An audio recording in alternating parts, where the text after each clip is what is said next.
بہن آ کے کچھ مانگے اور ہم پلٹ ہو جاتے ہیں.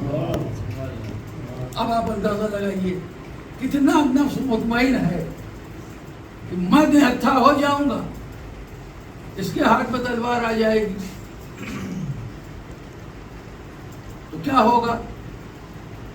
حملہ بھی کر سکتا ہے، حملہ بھی کر سکتا ہے. اس نے بھی تلوار پھینکی،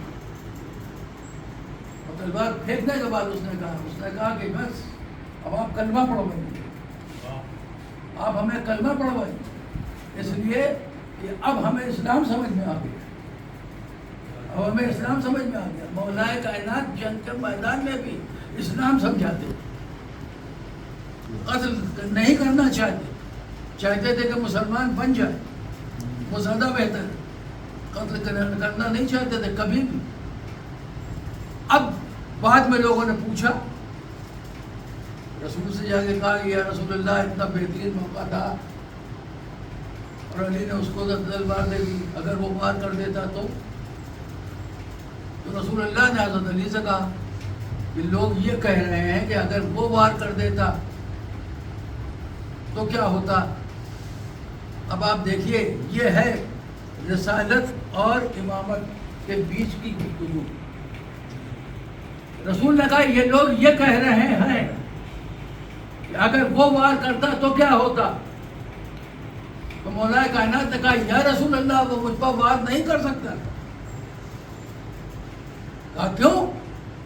کہا تلوار میں نے اپنی اس کے ہاتھ میں دے دی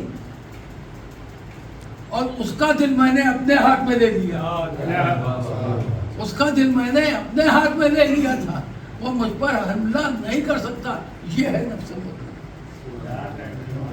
سینے پہ امر عبدالوت کے سوار ہیں اور اترے آ رہے ہیں. بھائی اتنا بڑا طاقتور مل گیا ہے موقع، اب موقع کیوں گوا رہے ہیں یا علی؟ کہا نہیں، میں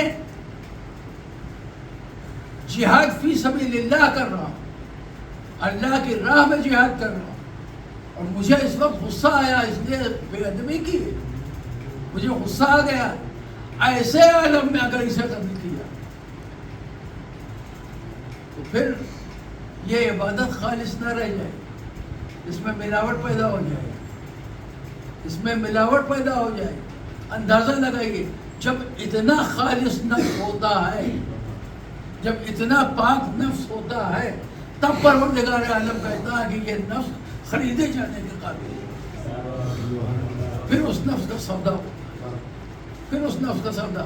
تو ہمیں اب بتایا یا ایتھا النفس المطمئنہ، پہلے غور کرنا ہے کہ ہمارا نفس کیسا ہے، ہمارا نفس کیسا ہے.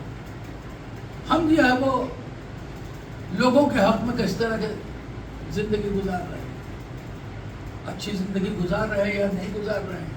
لوگوں کے حق میں کوئی برائی تو نہیں ہم کر رہے ہیں. لوگوں کے حق میں جو ہے وہ کسی طرح کی جو ہے وہ غیبت اور یہ تمام چیزیں، یہ سب بد نفسی کی یہ ہے علامت ہے، بد نفسی کی یہ علامت ہے. کہیں کوئی فتنہ فساد، یہ کیا ہے؟ قرآن مجید نے اسے قتل سے بھی بڑا جرم قرار دیا، قتل سے بھی بڑا جرم قرار دیا کہ جو ہے اگر تمہاری وجہ سے دو لوگوں کے بیچ میں جنگ ہو گئی تو گویا تم قاتل ہو، اس لیے کہ جنگ میں قتل بھی ہو سکتا ہے. تو فتنہ اور فساد، تو اپنے نفس پر قابو، نفس پر قابو. پہلی چیز یا ایتھا النفس المطمئنہ ارجعی الی ربک. اب پروردگار انہی سے کہتا ہے ایسے نفوس سے کہ تم لوٹو، تم واپس آؤ. واپس آؤ کیا؟ اس پر غور کیجیے گا. جناب سلیمان پیغمبر موقع مانگ رہے ہیں، مہلت مانگ رہے ہیں. سائے میں پہنچ جاؤں، محل میں نیچے پہنچ جاؤں، اپنے بیڈ روم تک پہنچ جاؤں، سائے میں بیٹھ جاؤں. اچھا بیٹھنے کی مہلت کا نہیں، مہلت نہیں ملے، مہلت نہیں ملے. اور یہاں آیت کیا کہہ رہی ہے؟ ارجعی الی ربک، تو میری طرف پلٹ آ. یہ جن سے مخاطب ہو کے کہا جا رہا ہے پلٹ آ، یہ اس بات کی خمازی کر رہا ہے کہ ان کے حق میں ہے، ان کے اختیار میں ہے، چاہے تو پلٹے اور چاہے تو نہ پلٹے.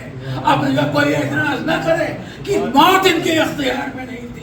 جب تک چاہا زندہ رہے تب تک زندہ رہے، اور جب چاہا کہ ہم پروردگار کو